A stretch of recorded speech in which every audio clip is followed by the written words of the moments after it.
My name is Rebecca Lawson. I'm 36 years old, and at 9:18 on a Friday night, my mother walked into the restaurant I had spent 11 years helping build and told me I was no longer welcome there. Not fired. Not suspended. She used different words. You need to leave before I call security. I stood behind the host stand with a tray of reservation cards in my hand. Around me, our restaurant was packed. Servers rushed between tables. A birthday party was singing near the bar. A couple in the corner was celebrating an anniversary. And behind the kitchen doors, my younger brother Tyler was shouting at someone because an order had gone out late. This restaurant had been my family's dream. My parents had opened it when I was 25. I had designed the menu. I had trained the servers. I had worked double shifts when someone called out. I had even spent 6 months sleeping in the apartment above the restaurant while we struggled to survive our first year. But that night, my mother looked at me as if I were a stranger. Take your things, she said. I stared at her. Mom, what happened? She held up her phone. You know exactly what happened. No, I don't. You've been stealing from us. The words hit harder than I expected. I looked around. A server named Mia had stopped carrying a tray. 2 customers glanced toward us. My brother Tyler appeared from the kitchen. He didn't look surprised. That was the first thing I noticed. He already knew. Rebecca, he said quietly, just go. I looked at him. You knew about this? He didn't answer. My mother stepped closer. You've been taking money from the restaurant for months. My hands went cold. That isn't true. We have records. What records? My mother showed me a spreadsheet. There were dozens of transactions. Refunds. Vendor payments. Credit card reversals. Small cash withdrawals. And besides several of them was my name. I stared at the screen. Then I noticed something. The transactions were all real. But none of them were mine. Mom, I said slowly, who gave you this? Your brother. I turned toward Tyler. He crossed his arms. I'm sorry. No, you're not. His expression hardened. You've been acting like you own this place for years. I almost laughed. Because I built half of it. Dad owns it. Dad and Mom own it. And you're an employee. That sentence hurt more than the accusation. Because it was the first time Tyler had ever said aloud what my parents had been implying for years. I looked at my mother. Is that what this is about? What? You want me gone because Tyler wants my position. Mom's eyes shifted. Just for a second. But I saw it. And suddenly, I remembered something that had happened 3 weeks earlier. A new accounting consultant had arrived. Her name was Natalie Pierce. Mom introduced her as someone who would help modernize our financial systems. Natalie had asked me dozens of questions. Who approved refunds? Who had access to the payment system? Who could change employee information? Who could issue gift cards? Who had administrator access to the restaurant's point-of-sale system? At the time, I thought she was doing her job. Now I understood. Someone had been building a case against me. And they had been doing it for weeks. I looked at my mother. Call the police. She froze. What? If you believe I stole money, call the police. Tyler stepped forward. Rebecca, stop. No. I placed the reservation cards on the counter. Call them. My mother looked uncomfortable. You don't need to make this dramatic. You just accused me of stealing from your business. Lower your voice. Then call the police. Tyler grabbed my arm. I pulled away. Don't touch me. His face changed. For the first time that night, I saw fear. Not anger. Fear. And that was when I knew. Something was very wrong. I walked into the office. My mother followed me. Where are you going? To get my purse. You're not taking company property. I turned around. My purse is not company property. She stopped. I grabbed it. Then I looked at the computer on the desk. The restaurant's accounting dashboard was open. I noticed something strange. A login notification was displayed in the corner. Administrator access, 8:57 p.m. I stared at it. Mom. What? Who logged into the system? She glanced at the screen. I don't know. I looked at Tyler. He was standing in the doorway. His face had gone pale. Tyler. What? Did you log into the accounting system tonight? No. I pointed toward the screen. Then why is someone logged in under an administrator account? My mother immediately said, "Enough." I stared at her. "No. Rebecca, leave." I looked at Tyler one more time. He wouldn't meet my eyes. I walked out, but I didn't go home. I sat in my car across the street. And for the first time in 11 years, I watched my family's restaurant from the outside. I watched people walk in. I watched servers laugh. I watched the neon sign above the door. Lawson's Table. My last name. My father's name. My family's name. And I realized something. I had spent 11 years believing I was helping build something that belonged to all of us. Maybe I'd been building something for people who never intended to let me own any part of it. My phone rang. It was Mia. "Rebecca? What's wrong?" "Where are you?" "In my car." "Don't come back tonight." My stomach tightened. "Why?" She hesitated. "Because Tyler is telling everyone you were stealing." I closed my eyes. "What exactly is he saying?" "That you were taking cash from catering orders." "I never handled catering payments." "I know." "What else?" Mia lowered her voice. "He said you were planning to open your own restaurant." I laughed bitterly. "I'm not." "I know." "Then why would he say that?" "Rebecca." "What?" "I saw Tyler in the office last week." My heart stopped. "What was he doing?" "He was changing something on the computer." "Did he see you?" "Yes." "What did he say?" "He told me if I wanted to keep my job, I should stay out of family business." I sat up. "Mia, did you tell Mom?" "No." "Why?" "Because I was scared." I couldn't blame her. Then she said, "There's something else." "What?" "Remember that customer who came in last Saturday?" "Which one?" "The older man who asked for you." I thought for a moment. A man in his 60s. Gray hair. Dark green jacket. He had eaten alone at table 12. He had asked whether I was Rebecca Lawson. I had told him yes. He smiled and said, "Your father used to talk about you all the time." I assumed he was an old customer. I hadn't thought about him since. "Why?" "He came back tonight." My stomach tightened. "Is he still there?" "Yes." "What did he say?" "He asked me where you were." I looked toward the restaurant. "Did you tell him?" "No." "Good." Then Mia whispered, "Rebecca, he said your father asked him to watch the restaurant." I froze. "What?" "I don't know what that means." Neither did I. But suddenly, I needed to know. I went back inside through the side entrance. The kitchen was busy. I avoided the dining room. Mia met me near the storage area. "He's in the back booth." I looked through the doorway. The man in the green jacket was sitting alone. I approached him. "Excuse me." He looked up. His eyes immediately softened. "Rebecca, you know my father?" He nodded. "Your father and I worked together years ago." "Where?" "Not here." That answer made me suspicious. "What does that mean?" He glanced around. "Your father didn't ask me to watch the restaurant." I stared at him. Mia said, "Your father asked me to watch your brother." My heart began pounding. "Why?" The man reached into his jacket. I stepped back. He pulled out a small envelope. "Your father gave me this 2 months ago." I stared at it. My name was written on the front. "Rebecca." Why didn't he give it to me himself? The man looked down. Because he didn't know if he'd have the courage. I opened the envelope. Inside was a photograph. My brother Tyler was standing beside a woman I didn't recognize. Behind them was a bank. On the back of the photograph, my father's handwriting said, "If anything happens to me, Rebecca needs to see this." I looked up. What happened to my father? The man didn't answer. "Where is he?"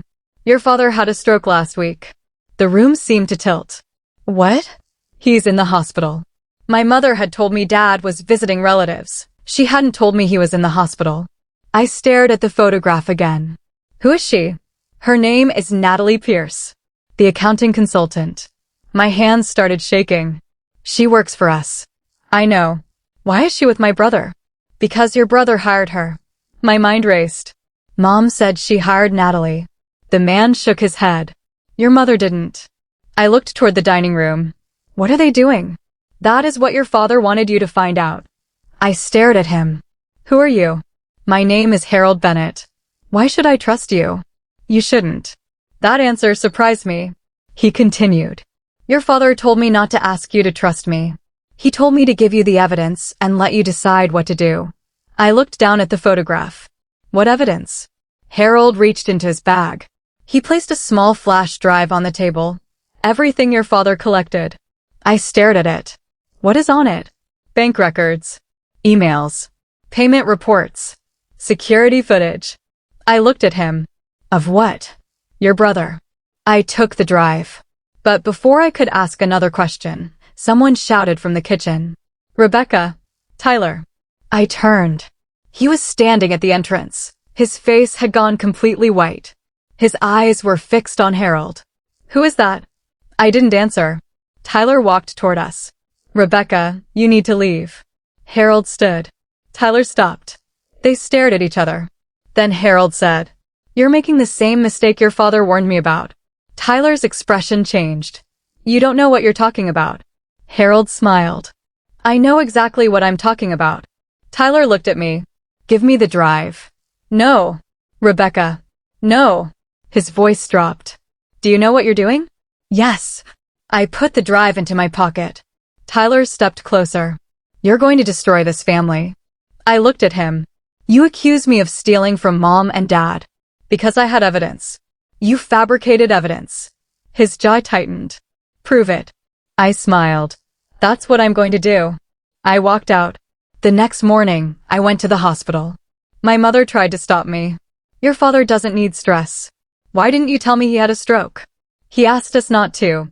Did he? She didn't answer. I walked into his room. Dad looked smaller than I remembered. Machines beeped beside him. He couldn't speak clearly. But when he saw me, tears filled his eyes. I sat beside him. Dad. He squeezed my hand. I pulled out the photograph. His eyes widened. Then I showed him the flash drive. He started shaking his head. I leaned closer. Did Tyler do this? Dad closed his eyes. One tear rolled down his cheek. I didn't need anything else. But I asked, Did Mom know? His eyes opened. He looked toward the door. Then back at me. He slowly raised 2 fingers. I didn't understand. 2. He nodded. Then he pointed toward the hallway. My mother. I stared at him. Mom knew. He squeezed my hand. Yes. I walked out of the room. My mother was standing in the hallway. You shouldn't be upsetting him. I looked at her. Why did you lie to me? Her expression changed. About what? Dad. She looked away. He didn't want you involved. Did he? Yes. Then why did he give me this? I held up the flash drive. My mother went completely still. Where did you get that? I smiled. That's what I thought. She stepped toward me. Rebecca, give it to me. No. You don't understand. I understand that you and Tyler accused me of stealing. We were protecting the restaurant. From me? From what was happening? What was happening? She started crying. Tyler made mistakes. What kind? He borrowed money. How much? She didn't answer. How much, Mom? Over $200,000. I felt sick. And you blamed me? He said he could fix it. So you fabricated transactions? We didn't fabricate them. You used my name. Her eyes filled with tears. Tyler said the bank wouldn't question it. I stared at her. There it was. The truth. My mother had helped my brother move money through accounts using my identity. But there was something I still didn't understand. Why? She looked at me. Because your father found out. And? He was going to report him. I closed my eyes. So Tyler had Dad silenced? No. She immediately shook her head. I swear, Rebecca, no. Then what happened? He confronted Tyler. When? 2 weeks ago. And Dad had the stroke a week later. My mother looked horrified. You think Tyler caused it? I don't know what I think. She whispered. He didn't touch your father. But, my mother looked toward the hospital room. Your father told Tyler he was going to call the police. And? Tyler threatened to expose something. What? She looked at me. He told your father he would tell everyone that Dad had been stealing money too. I stared at her. What? My mother nodded. Your father had been covering the restaurant's losses for years. I felt like the floor had disappeared. Dad? He borrowed money. From whom? She didn't answer. Mom. Private lenders. I understood. The restaurant wasn't simply losing money. It was drowning. And Tyler had been using company funds to cover personal debts. Dad had borrowed money to hide the losses. Mom had helped hide the evidence. Then Dad tried to stop it. And my brother turned me into the perfect scapegoat. But I still had one question. Why did Tyler need me gone? My mother stared at me. Because the restaurant is being sold. I froze. What? Tyler signed an agreement. With whom? A restaurant investment group. When? 3 months ago. My heart sank. Without Dad, he said Dad was too sick to make decisions. But Dad wasn't sick 3 months ago. My mother closed her eyes. I finally understood.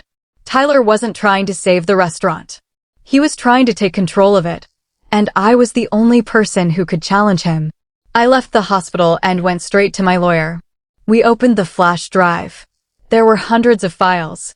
Bank transfers. Emails. Invoices. Messages. And then we found the contract. Tyler had agreed to sell the restaurant for $1.8 million. But the contract had a strange condition.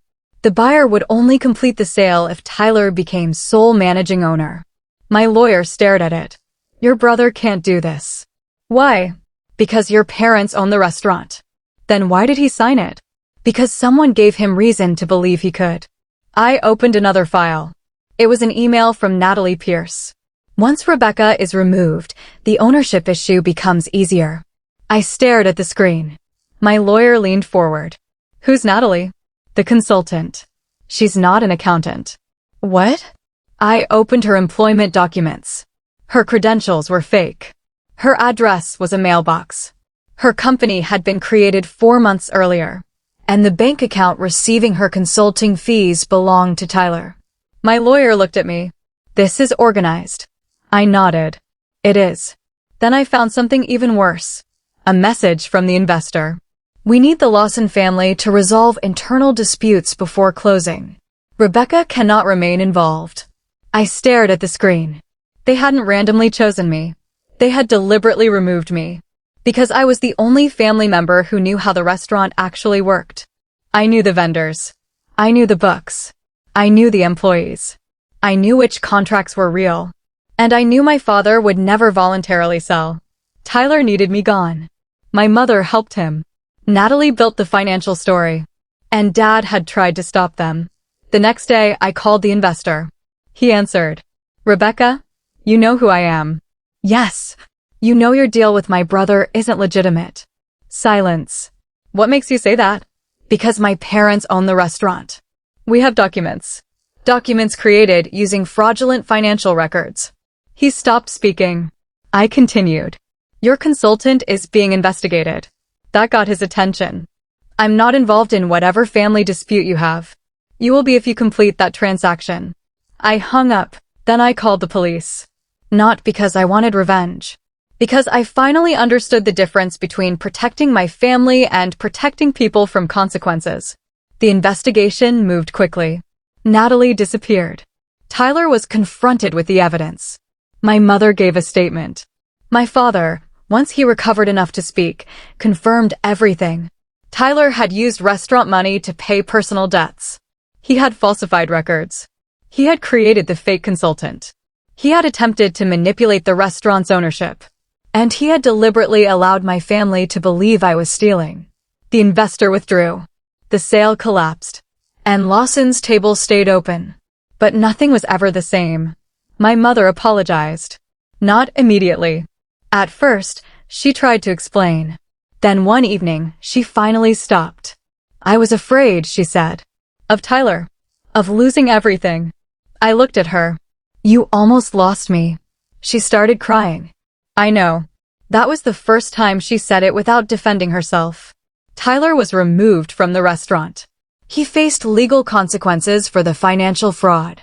Natalie was located several states away and eventually cooperated with investigators. My father spent months recovering.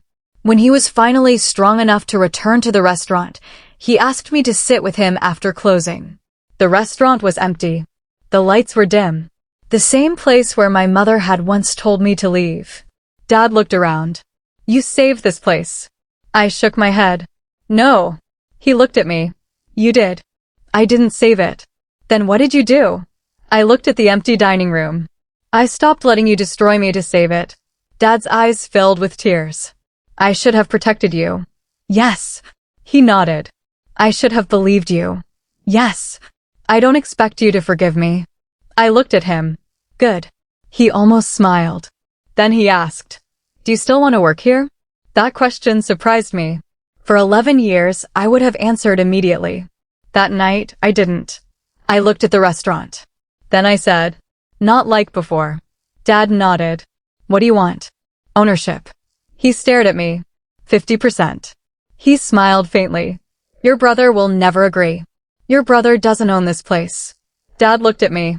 And for the first time in my life, he didn't see his daughter asking permission. He saw a business partner. 6 months later, the ownership agreement was changed. I became a legal co-owner. My mother remained involved only in the kitchen. My father stepped back from daily operations. Tyler was gone, and the restaurant survived. But I changed something else. I removed the family photograph that hung near the entrance. Not because I hated my family, because I realized that the restaurant didn't belong to the version of our family that photograph represented anymore. I replaced it with a photograph of the original restaurant from opening night. My father, my mother, me, and an empty chair beside us. That chair belonged to anyone who had to leave our family because they were no longer willing to lie for it. People sometimes ask me whether I regret exposing my brother. I don't. They ask whether I regret calling the police. I don't. They ask whether I regret refusing to protect my mother. That answer is more complicated. Because I still love her. But I've learned that love doesn't require blindness. My mother made a terrible choice. She chose fear over truth. My brother chose greed over loyalty. My father chose silence until silence almost destroyed everything. And I chose something different. I chose to stop confusing sacrifice with love. The night my mother told me to leave, I thought she had taken away the only place where I belonged. She hadn't. She had accidentally shown me something much more important. I had spent 11 years building a restaurant. But I had spent my entire life trying to earn a place at my family's table. That night, I finally understood. I didn't need their permission to sit there. I needed to decide whether I wanted to. And sometimes walking away from the table is not losing your family. Sometimes it's the only way to make them realize you were never the person they were allowed to throw away. Today, Lawson's table is still open. Every Friday night, the restaurant gets crowded. Mia still works there. My father sometimes sits near the window with coffee. My mother still argues with the chef about how much garlic belongs in the sauce. And I still walk through the dining room before opening. Sometimes I stop at the host stand. The same place where my mother once accused me of stealing. I remember how powerless I felt. Then I remember the flash drive in my pocket. The evidence. The truth. The choice. My family thought removing me would make their problems disappear. They thought if they called me a thief loudly enough, people would stop asking what they were hiding. But they forgot something. I knew the restaurant better than anyone. And more importantly, I knew myself. I didn't need revenge. I needed the truth to stop being negotiable. Because when the people you love ask you to carry their mistakes, you eventually have to decide whether helping them means destroying yourself. I made my decision. I walked away from the lie. And somehow, that was the moment I finally found my place. So tell me honestly, if your own family framed you to take the blame for a crime you didn't commit, would you expose everything even if it destroyed the family business, or would you stay silent to protect the people you loved?